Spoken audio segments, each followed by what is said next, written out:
248년 동천왕이 죽자 그의 아들 중천왕이 왕위에 올랐습니다. 중천왕은 전쟁으로 황폐해진 고구려를 재건하고 위나라의 침략에 대비해야 했습니다. 그리고 그로부터 10년 뒤인 259년 위나라가 또다시 고구려를 공격해왔습니다. 그러자 중천왕은 정예기병 5,000명을 출격시켜서 위나라군 8,000명의 머리를 베는 대승을 거뒀습니다. 이 승리로 고구려는 당분간 외세의 침략으로부터 자유로울 수 있었습니다. 고구려에는 관나 부인이라는 대단한 미인이 있었는데 그녀의 머리털 길이가 9척이었다고 합니다. 중천왕은 관나 부인을 사랑해서 그녀를 첩으로 삼으려고 했습니다. 그러자 남편을 빼앗길 걸 걱정한 왕후 연씨가 왕을 찾아가 위나라에서 긴 머리털을 귀하게 여기니 관나 부인을 위나라에 바치자고 말했습니다. 중천왕은 무시했지만 이 소식을 들은 관나 부인은 두려움에 떨었습니다. 어느 날 왕이 사냥을 마치고 돌아오자 관나 부인은 가죽 주머니를 들고 나와 울면서 이렇게 말했습니다. 왕후가 저를 이 가죽 주머니에 담아 바다에 던지려고 했습니다. 바라건대 대왕께서는 저를 집으로 돌려보내 주십시오. 어찌 감히 제가 다시 대왕을 모실 수 있겠습니까? 하지만 왕은 그것이 거짓말임을 알고는 이렇게 말했습니다. 네가 정녕 바닷속으로 들어가고 싶은 것이냐? 그리고 그는 사람을 시켜서 관나 부인을 바다에 던져버렸다고 합니다.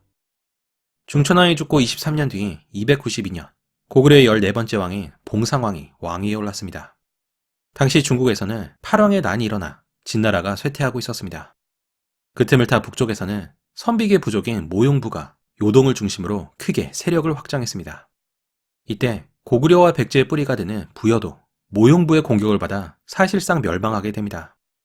새로 고구려의 왕이 된 봉상왕도 모용부의 공격이 잦아지자 불안해하고 있었습니다.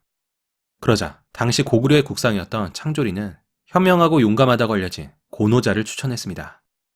왕은 창조리의 말에 따라 고노자를 국경 지역에 있는 신성태수로 임명했습니다. 고노자는 그 지역을 잘 다스려서 모용부가 함부로 고구려를 침략하지 못했다고 합니다. 하지만 봉상왕 본인은 고노자의 모범을 따르는 대신에 폭정을 일삼기 시작했습니다. 봉상왕은 어렸을 때부터 교만하고 방탕했다고 하는데 본격적으로 본 모습을 드러낸 것이었습니다. 당시 고구려에는 서리와 우박이 내려서 백성이 굶주리고 있었습니다. 그런데도 왕은 아랑곳하지 않고 백성들을 동원해 대규모로 궁시를 증축하기 시작했습니다. 그리고 이 때문에 백성들의 고통이 가중됐습니다. 신하들이 공사를 중단해야 한다고 말했지만 왕은 오히려 더 많은 백성을 징발해서 궁시를 수리하게 했습니다. 이때 먹을 것이 모자라 백성들이 서로를 잡아먹었고 부역을 피해 도망간 사람들도 많았다고 합니다. 보다 못한 창조리가 왕을 찾아와 이렇게 말했습니다. 재난이 이어지면서 곡식이 익지 않아 백성이 살 곳을 잃고 장정들은 사방을 유랑하며 노인과 아이들은 구렁텅이에서 뒹굴고 있습니다. 이때 백성을 징발해 토목공사를 하는 것은 백성의 부모된 도리로 할 일이 아닙니다. 하지만 왕은 궁실이 부실하며 위험을 보일 수 없다면서 창조리의 말을 듣지 않았습니다. 그런데도 창조리가 계속해서 백성을 불쌍히 여겨달라고 간언하자 왕은 웃으면서 이렇게 말했습니다. 국상은 백성을 위해 죽을 셈인가? 다시는 말하지 말라. 창조리는 왕이 마음을 바꿀 생각이 없는 것을 알고는 여러 신하들과 함께 왕을 폐위시킬 것을 모의했습니다. 왕의 심기를 건드리고 살아남기 어려울 거라 생각했던 것도 그런 결심을 한 이유였습니다. 창조리는 봉상왕을 대신해 왕위에 오를 인물로 을부를 점찍었습니다. 그런데 문제가 있었습니다. 을불의 행박을 아는 사람이 아무도 없다는 것이었습니다. 의심이 많았던 봉상왕은 왕이 되자마자 친족을 숙청했었는데 이때 왕족 중 한 명이었던 을불은 도망쳐서 간신히 살아남을 수 있었습니다. 을불은 봉상왕의 동생인 돌고의 아들이었습니다. 총구석으로 숨어 들어간 을불은 신분을 감추고 머슴살이를 했습니다. 그런데 그의 신분을 알지 못했던 주인은 을불에게 힘든 일을 시켰습니다. 개구리가 시끄럽게 운다면서 밤마다 연못에 돌을 던지겠고 낮에는 나무를 해오라고 독촉해서 잠시도 쉴 틈을 주지 않았습니다.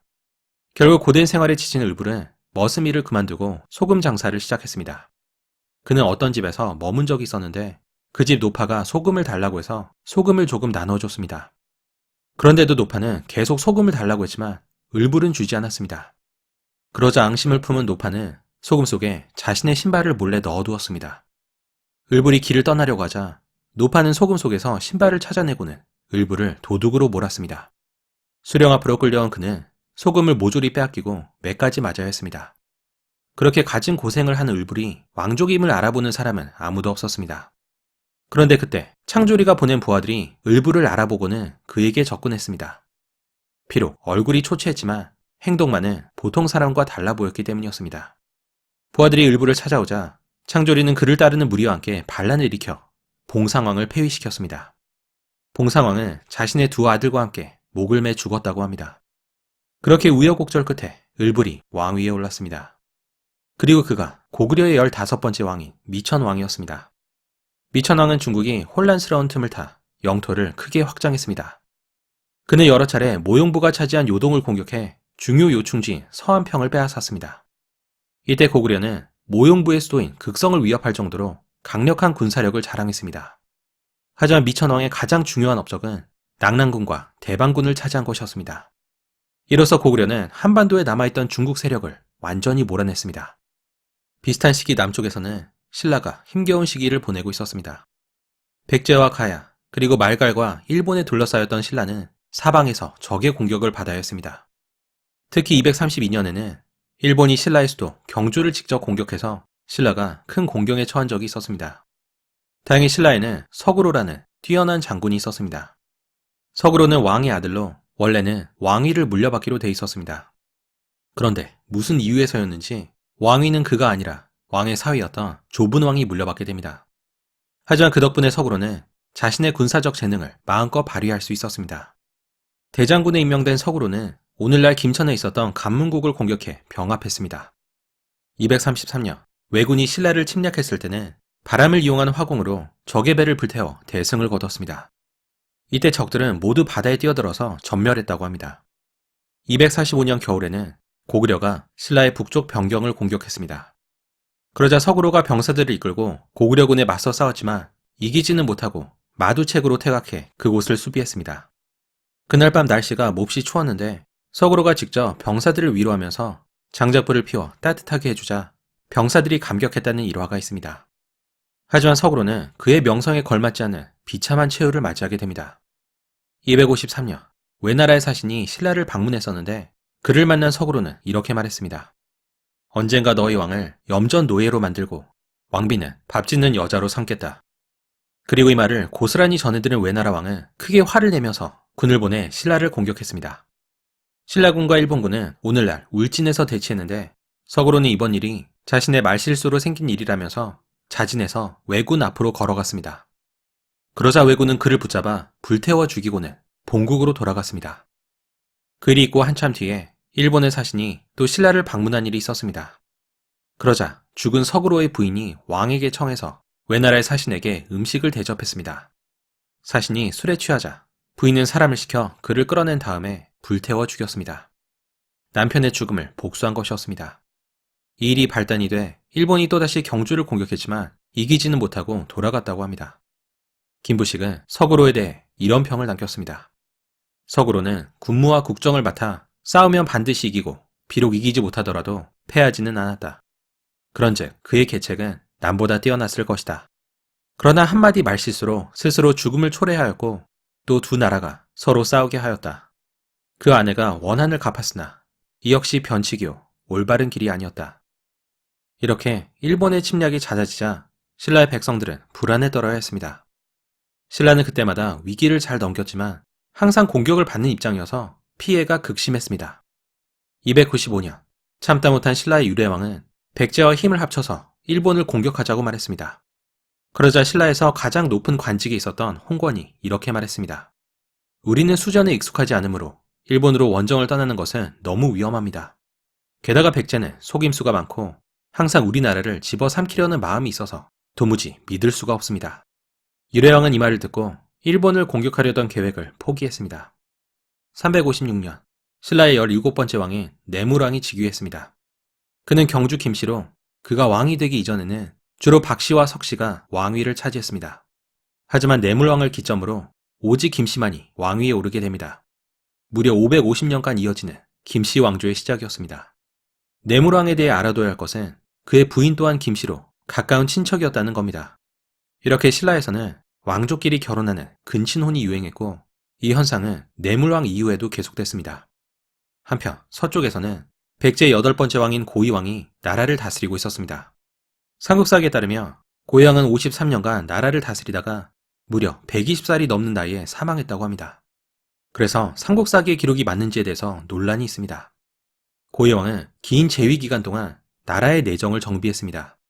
신라나 고구려에 비해 외세의 침략이 드물었던 것도 백제가 내정에 집중할 수 있었던 원인이었습니다. 고희왕은 먼저 벼슬의 등급을 16개로 나누고 형벌과 군사, 그리고 왕명의 전달 등 맡은 임무에 따라 6개의 좌평을 뒀습니다.